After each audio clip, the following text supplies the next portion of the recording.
What is going on, guys? Randall419, the man with the million, back again with another video. This is going to be my review for Friday the 13th, the game, which came out on Friday on all platforms except for the Switch, so Xbox One, PS4, PC, and oh boy, let me tell you, it has been quite an eventful few days. I really wanted to have this video out on Friday, but unfortunately, the game has some severe connection issue problems, not only on Xbox, but also on PC and PS4, and that should be mentioned forefront because this is an online-only game.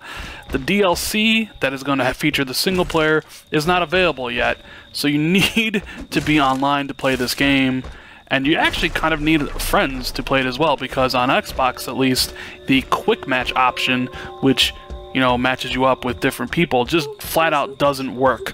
Fortunately, private matches do work, so if you have a bunch of friends, you can invite them in and play. Looking for group also helps out tremendously on Xbox One if you're looking for that. So, you know what? That's on them for not getting their servers in order day one for an online-only multiplayer game. I'm not cutting them any slack just because they're an indie developer. Your product should work on day one. Anyways, talking about the developers, it's developed by Ilphonic and published by Gun Media. It retails for $40, and we'll talk about my experience with the game and if I would recommend it or whatever. So, this is a multiplayer game in the vein of Evolve, where it's one person versus many. So one person plays as Jason with up to 7 counselors, and it is the counselors, their purpose is to basically scavenge for items, escape, while of course Jason's purpose is to kill as many of those people as he can before they can escape. And every match, if you get experience to level up your characters, to get better things, to unlock more Jasons and unlock different stuff for your counselors, but the same core concept remains the same. As a counselor, you want to band together. You want to find items to use, whether it's gas to fill up the car battery, whether it's to find a phone, a fuse for the phone so you can call the cops. There's a few different ways to escape, and that is the whole point. Now, the games are usually 20 minutes long. They don't really last the full 20 minutes, and you won't get the XP if you die. You have to actually wait until the round is over, the game is over, to get the XP. I think that is an oversight. Now, the game can be fun. The game can be fun when if you have a group of friends and you're in game chat, because I think party chat kind of ruins this game. If you're in game chat, there's proximity voice. So if the counselors are across the map, they won't be able to talk to each other, and Jason can only hear people if he's close to them, right? Now, as you're stalking around as Jason, and you can watch my Jason gameplay here, he has a few abilities at his disposal. He has a sensibility, which will highlight the counselors in an area.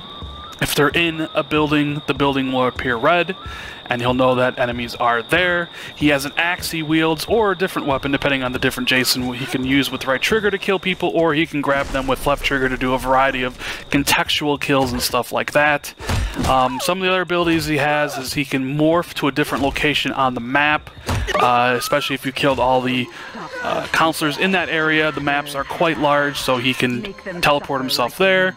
He can also do this kind of weird teleportation move. I forget exactly what it's called, but when you do it, you kind of fly forward or to where you want to go, and if you're on the counselor side looking at it, it distorts the video, it's like an old VHS tape is screwing up, and that's how Jason can keep up with the counselors, because they are faster than him and he can barely jog. Now, on the counselor's side, like I said, you go around, you can scavenge, you can find different things to arm yourself with, whether it's bats or clubs or guns, but their whole point is to band together to try to figure out a way to escape, whether it's calling the cops in, whether it's fixing and repairing a boat and escaping that way, whether it's fixing and repairing a car. You can do one of those different ways to escape. Now, there's been some talk that the Xbox One version is a beta version of the PC. I figured I'd mention that because a lot of people are talking about it. But you know, I didn't really have any high expectations of this game. I don't think it looks very good. I don't think it plays very good. The animations are piss poor, especially when you look at the character faces when they're you know, like scared. There's not much positive I can really mention about this game. It is insanely overpriced for what it is. There is no way this game should be $40. This game should be at most $20, even $15. Like anything over $20 is I think way too much for this game. It should have launched in game preview, because this game honestly feels like a game in early access or game preview with all the mistakes and all the bugs that you encounter in this game, people getting stuck in closets and things like that. It is just bad, and I honestly cannot recommend this game at $40. I can't recommend this game if you don't have a lot of friends to play with, because, well, the matchmaking doesn't work. Their servers aren't ready, and you know what? If you're gonna sell a game that is online only, you better make sure your servers work day one. I'm tired of a lot of these companies getting away with the stuff where they sell you a product, they take your money, and they're like, hold on, wait, we'll fix it as soon as we can, and 3 days later it's still not fixed. That's not acceptable to me. You wouldn't go buy a movie ticket and then be like, oh, by the way, the movie's starting in 10 hours. That's not how it works. So, it's overpriced. You better have a group of friends to play with, because quick match doesn't work. And yeah, it doesn't run well. It doesn't look nice. It has a whole bunch of bugs because it is basically an early access game that they're charging $40 for. I'm honestly probably going to delete this game after I'm done talking about it. And I've played around 8 to 10 matches now. I played a few as Jason, as a few in the counselors. I enjoy playing Jason more than I do playing the counselors, because I like hunting people down and wrecking their plans and stomping on their faces and punching their heads off. I don't really enjoy the survivor aspect of it. I don't like the animations. I just don't like this game whatsoever. And I know it has its fans, and it is fun to play at times if you have a good group of people together and everybody's in game chat.